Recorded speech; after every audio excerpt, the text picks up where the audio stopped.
Hi, I'm Ashley Smith, and welcome to this episode of Nature in the Hills. Today we're over at the Division of Public Works in Farmington Hills. With us today is Superintendent Kevin McCarthy, as well as the Road Supervisor Brian Pickworth. We're going to be talking about what we do to take care of Farmington Hills roads in the winter time, to keep all that ice and snow off the roads and safe for drivers. Thanks for joining us today. Thank you. So it's winter time, it's a really busy time of year for the Public Works Division. Can you tell me how we treat the roads to keep them free of ice and snow for the residents? What we do is we do three things. We anti-ice ahead of a storm with liquid salt brine and sometimes a mixture of beet juice. Okay. During the storm, when we're distributing salt on the road, we pre-wet the salt as it comes off the spinner, so it's already active and hitting the road, and there's other benefits of that. And then the third is de-icing, and that's where you see people spreading salt on the road.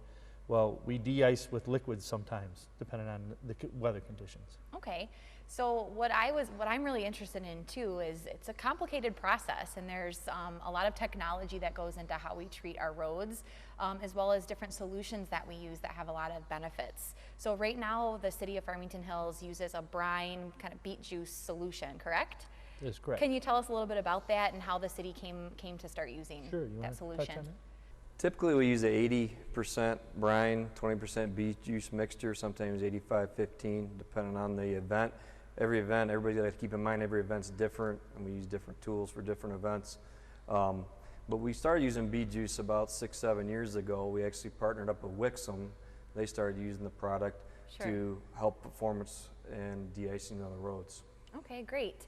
So when I tell folks that visit the Nature Center that we use beet juice on the roadways and parking lots, they look at me like, beet juice? Why do we use that? What are the benefits of using beet juice and having that solution versus just having like a pure salt or something like that? Well, the beet juice provides, it's a carbohydrate, so it has some benefits. It lowers the freezing point of the salt water, makes the ice softer, breaks the bond on the road, and then it has a residual benefit too, where it's holding the salt and it slows the salt dilution rate once the snow gets on the road. So it has a residual benefit on the road. And then the other benefit is it's not as corrosive. It helps reduce some of the corrosion on the cars and the infrastructure of the city. Great. So speaking of benefits of the beet juice solution, again, a lot of residents ask me about what are the benefits to the environment? Are there any? How does it affect our plants and our pets, the trees along the roadsides? Well, one of the benefits is we're directly applying it to the road, as opposed to when we used to sling salt, and some other agencies still sling salt. A good percentage of it ends up in the ditch and in the grass and up in the lawn area. Right. We're applying it directly to the road, and we can do that in a controlled environment. The other is you're using a lot less product. It's about a 23% salt solution. Okay. So it's a lot less than just a piece of rock salt melting on the road. So that has its benefits right there, and because you can control it, it's not getting up on the grass and burning the grass, burning trees and stuff that we used to see with a lot of salt. Right, right. So one of the other things that I know people would be really interested in is the technology that goes into treating our roads for ice and snow. Can you talk a little bit about that? Sure, you want to touch that? Yeah, we usually have a game plan. Kevin touched on the 3 steps earlier about going into an event. We can't always pre-treat or anti-ice a road. If it comes in as rain, like it kind of did yesterday, it came in as a mix, it's just going to wash all that pre-treatment away. So in a perfect event, we like to go out and pre-treat the roads, and that keeps the bond from forming. And where the beet juice helps with the regular salt brine is it won't let the salt brine dry out. If there's a lot of sunlight or wind out there when we pre-treat the road, and it's just dry salt brine, and they call it brine fade. So the beet juice helps kind of like keep the glue on the road. As far as pre-treating with the beet juice, it also helps give, like Kevin was saying, residual. It sticks around a lot longer. It won't dilute out as fast. And then we use it sometimes to de-ice with direct liquid with the beet juice in it, and that'll help us. It'll stick around a lot longer too. Every event's different. It's just another tool in the toolbox. But it has helped us out a lot over the last 6 or 7 years. Right. Sounds like it makes your jobs a little bit easier.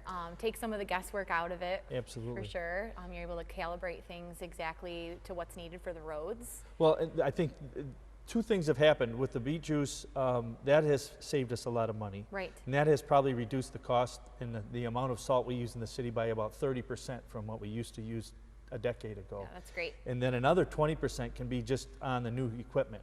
We've been blessed with good equipment, and the new equipment that's coming in has a computer on board. And that computer then allows you to calibrate the truck as opposed to just dumping salt out the back. You calibrate it, we can tell, depending on the weather and the temperatures and what the forecasted weather and temperatures are, and the pavement temperatures are a critical item. We can tell the drivers, so they're all on the same page, set your set your truck to 200 pounds per lane mile, or 300 depending on the temperature. So then you can control what you're actually putting on the road, and that is probably another 20% of the savings. We're seeing about 50% savings That's right now great. over a decade. So very exact and efficient, Very which is so. good to say Yeah. for a city. So speaking of cost savings, a lot of cities we've come to see over the last few years have struggled with having enough salt supply to last them through the winter. And that's something that with us adding the brine and the solution, we've been able to overcome that challenge. Can you talk a little bit about how we've saved on the amount of salt we use? Well, in the old days, a decade ago, 2005, we had our salt use was about 12,000 ton of salt a year. That's a lot of salt. That's a lot. And we are down, even on the worst snow year, 2 years ago, we call it the Snowmageddon.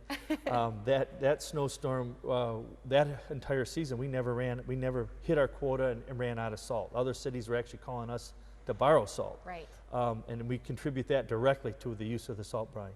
We've cut it, again, 6,000 ton of salt a year we've stopped putting on our roads and in our neighborhoods. Wow, that's great for a lot of reasons, Yeah. not just cost savings, Well, but And I might add, in 2004, we were paying about $26 a ton for a ton of Wow. salt.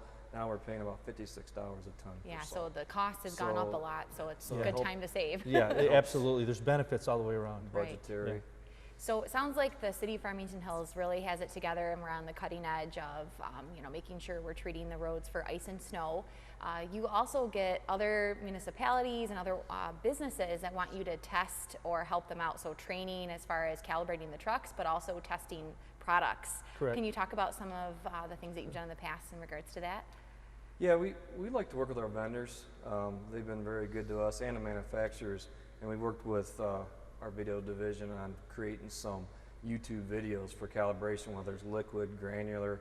We're going to work on some joystick stuff here in the future, as well as we've been asked by companies to come in and test different liquid deicers and brine manufacturing equipment and some other pieces of equipment too. So it's very exciting to be able to do that, and we've been good administration, been blessed to have a little flexibility there, and they let us really work that, and it gives us a lot of benefits. Right. I think it's really interesting too, in the fact that you guys are doing such a great job that other businesses and municipalities want to use us as an example.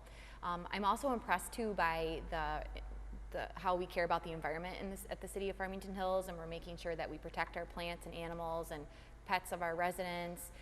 So what are some steps that you take to ensure the safety of the environment and our pets and families when you're out there treating the roads? And especially after the winter, when spring comes, do you have any steps that you take to make sure that the salt doesn't leach too much into the soil and damage our We plants? do. We have a big program. I think it's either 5 to 6 years. We touch every catch basin in the city, every catch basin in the storm where the curb and gutter is.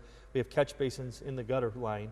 Those have a sump in it, and those are directly fed into our streams, through the ditches, into the streams and Right. the rivers. And so we do, with putting less salt on the road to begin with in the winter, that's a benefit right there. And the less splash and waste into the ditch, that's a benefit. But then again, it takes us 6 years to get through the whole city, but we clean every catch basin with a contractor, go through every catch basin, inspect them, and clean the sump, the bottom part of the catch basin. Sure. So it takes, and that material is not just put in a pile or buried somewhere. That is taken to, that's considered a hazardous material because it has break product and salt and a lot of stuff. We haul that away. We actually dispose of that in a proper approved method and record that with the EPA. Great. Well, it makes me feel a little bit better knowing that all that work's going into that. Living in the Rouge River watershed, I think a lot of folks don't realize that how we treat the land is going to directly affect the water, so that makes a huge impact.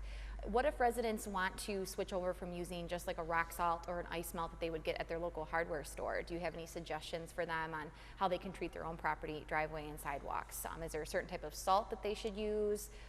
Would they maybe want to try looking into using a brine or a beet juice solution? Well, a lot of, there's some local companies that'll sell you brine.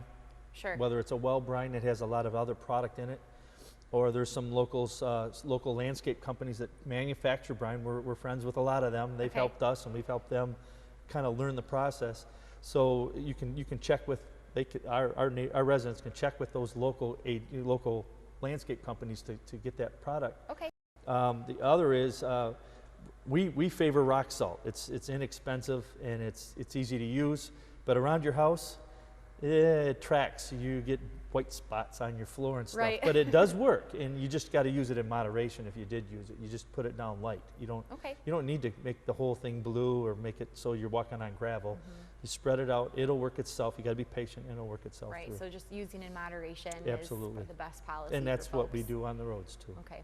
Great. Yeah, I think as far as organics go, if somebody wants to purchase some of them, you can just Google beet juice, Right. GeoMelt Ice Plate, and you can get a hold of the manufacturer. I'm not aware of anybody selling it like at Home Depot or anything like that right now, but It is a Michigan product too. That's a cool thing too. Yeah, It's that is both cool. the salt coming out of Detroit, under the city of Detroit, and the sugar beet juice is coming from Michigan farmers. Right. So We're so it's- lucky to live in Yeah. Southeast Michigan where we have so much salt. Salt is plentiful, but then also in an agricultural region where we can get our hands on beet juice and Absolutely. organics that help with snow melt. Yeah. So it's an interesting way to think about recycling and Yeah. reusing a product that might not be used otherwise.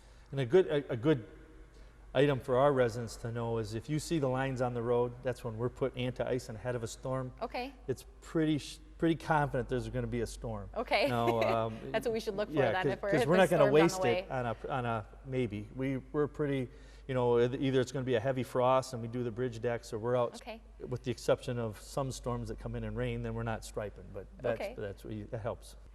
Is there anything that residents can do to make your job easier during a snowstorm? Absolutely. One and the most important thing is to move their car off the street, because it's an operation that we like to just do once, and invariably someone's parked in the street, we go around them, they leave, go to work, and then we get a call to come back and plow again to get by their mailbox and stuff like that. The second would be to be patient with us. We do have 300 miles of road, centerline miles of road. There's upwards of about 700 to 1,000 lane miles. And if you were to go on a 1,000-mile journey pushing snow, it's going to take you a few hours to get it done. So it takes us about 30 hours to get through the city from start to finish. And we pride ourselves on keeping track of where we ended and where we started, so no one is getting left behind and no one is always last. fair rotation. Yeah.